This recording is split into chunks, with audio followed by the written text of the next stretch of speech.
Ayun, magandang umaga, magandang tanghali, magandang hapon, magandang gabi. Nasaan man panig kayo ng mundo, magandang araw sa inyo. Ayun.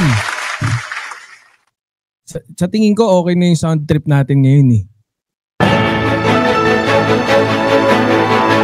Ayun nga po, no, simulan po natin ang birahan, no, dito kay Mayor Vico para sa isang good news.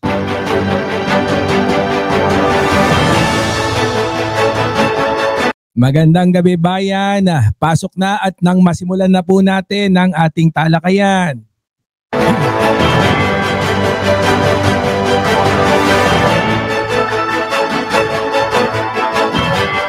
At ang ating pong gagawin lagi, no, sisimulan po natin yung ating talakayan ng good news and then sunod po yung mga birahan natin. Pasok!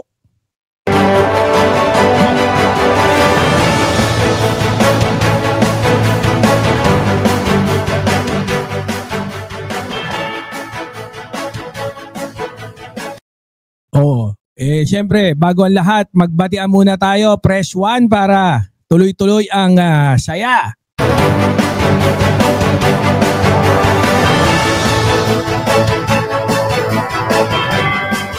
Ang ganda talaga nung live stream nila Coach Jarrett kagabi. Ang dami nating napulot, no, at nakakatuwa dahil si Secretary Larry Gadon kaisa natin ng diwa pagdating siya doon sa agrikultura.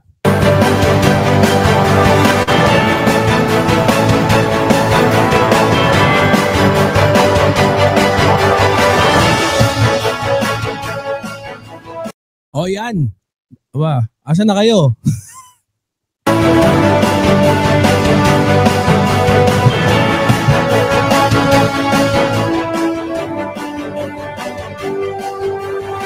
Oh, yan na. Batiin na natin yung mga nandito.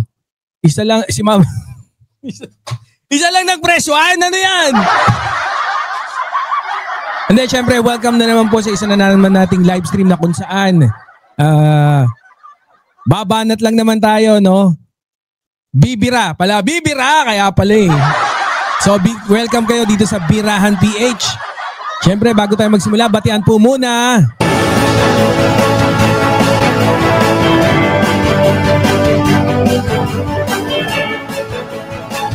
Si Boss Ben Shuy, shoutout po sa inyo. Si Ma'am Viola, nandyan na rin po.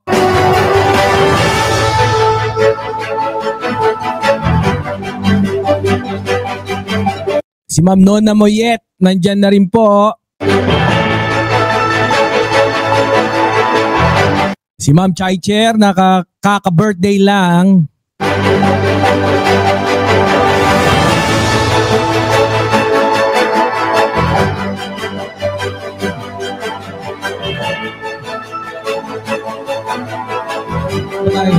Ayun.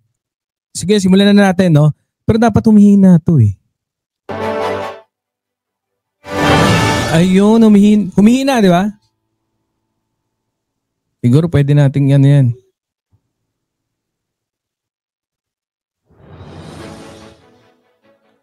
Ayun, dito po sa ating unang good news. Simulan na po natin, no? Kagaya nga na sinabi ko, simulan natin sa good news ang ating mga balita. No, ipakita na natin to. Ito po, marami po ang sigurado ako na hindi nakakaalam kasi yung sa PhilHealth, isa po to sa mga siniraan, no, ng mga kontra sa ating administrasyon. Gaya nga nung pagsabi, no, yung PhilHealth wala daw budget. Ang nangyari pala diyan, sobra-sobra talaga yung budget ng PhilHealth, no, ayon nga kay Secretary Gadon.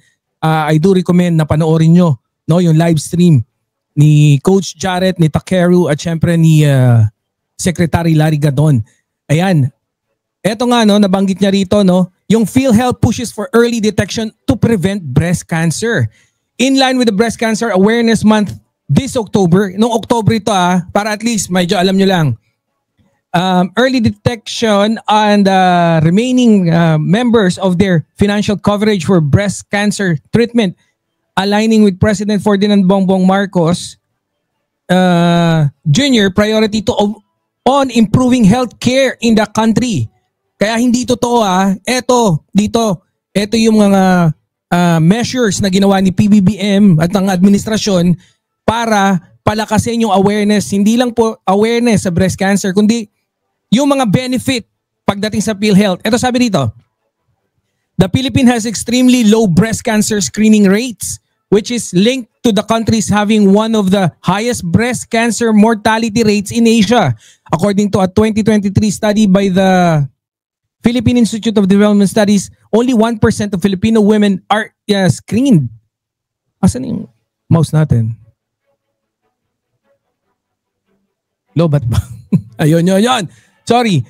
So, eto nga dito sa to address the financial barrier that often delays diagnosis and treatment, the PhilHealth benefit package for breast cancer has been substantially enhanced. The package has increased by 1,300% po. Di ba? Ang laki nun. 1,300% ang adjustment. No? In-increase. Itinaas 1,300%. Palakpakan. From 1.4 million reaching up to 1.4 million. Dati 100,000 lang. 100,000 lang. Ngayon ginawa 1.4 million na. No, including those who are really undergoing treatment as on September 2025. The amount paid for Z benefit package for breast cancer has reached a total of 72.03 million. Ngayon, masusolusyonan na natin kasi tayo nangangamote daw tayo pagdating sa breast cancer, yung mortality. Maraming insidente ng breast cancer sa Pilipinas. Pero ngayon, dahil in-improve na natin, parang ang storya ni Secretary Larry Gadon, nakakita siya ng parang sabi nung nakita na yun nga nangongamote tayo pagdating diyan sa solusyon sa breast cancer. Sabi ni PBBM, magkano ba yung dyan? 100,000 lang daw. Sabi ni PBBM, ba't ganon? Computin nyo nga, gawan nyo ng pag-aaral kung ano yung dapat gawin dyan na maitulong natin sa ating mga mamamayan, no? So, tiningnan daw, pumapatak yung computation 900,000 eh. Sabi ni PBBM, syempre may balik pa yan. Pa-check up ulit, medisina. Sige, gawin ng 1.4 million. Ganun yung nangyari. Ayan yan sa paglalahad ni Secretary Larry Gadon. So, ang point din dito is malabo, di ba? Malabong pinabayaan ng administrasyon na to yung kalusugan ng sambayan ng Pilipino. Patunay nga dyan is yung pag-increase ng benepisyo pagdating sa breast cancer. Palakpakan! Pero syempre hindi lang natatapos dyan. No? Kaya dito, ganun na yung gagawin natin. No? So first topic natin is i-discuss natin lahat ng mga good news. No? Hindi man current, pero syempre i-advise din natin kayo. I-advise din natin yung sarili natin, no, doon sa mga dating nagawa ng ating mahal na Pangulo kaugnay sa mga proyekto ng gobyerno. Ito, sabi dito, PhilHealth expands coverage for kidney disease, heart conditions, emergency outpatient care. In a move, in a move at alleviating financial burden on patients suffering from chronic kidney. Alam naman natin lahat, ang buhay na patotoo dyan, si Boss Takeru, no? Kailan lang nagkaroon ng operations, no? Nagdadialysis na rin si Boss Takeru at yun nga, no? Siya yung nagpapatunay na zero billing, 'di ba? Ano sabi diyan? According to Dr. Israel Francis Vargas, Senior Vice President of the Health Finance Policy Sector, PhilHealth, that changes were prompted by the Filipino developing end-stage renal disease. napakataas ng porsyento ng mga Pilipino na merong chronic kidney disease. He said during a bagong Pilipinas. So yun, to respond to this public health care, PhilHealth has raised its annual coverage of coverage for hemodialysis from 90 to 156 session. Basta kayo na bahala kung kailan nyo gusto mag-session, pwede na. Pwede. Hindi, eto, napakaganda talaga, no? Tapos sabi pa rito, now matching the standard of 3 dialysis session per week. Tatlong dialysis session ka na per week.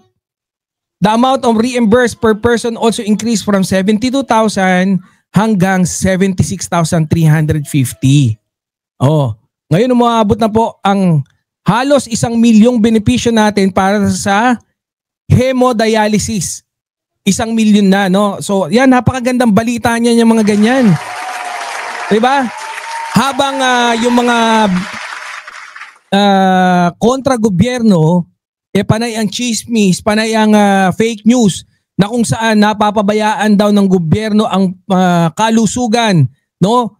Especially yung PhilHealth dahil nga daw kesyo, pinabayaan. Bakit kaya hindi binigyan ng budget, mga ganon, di ba? Yan yung mga pinagsasabi nila. Pero on the other hand, mas pinalakas pa nga, no? Ngayon, if I can remember it correctly, kahit hindi ka na miyembro ng PhilHealth, panalo ka na. Ba't ba?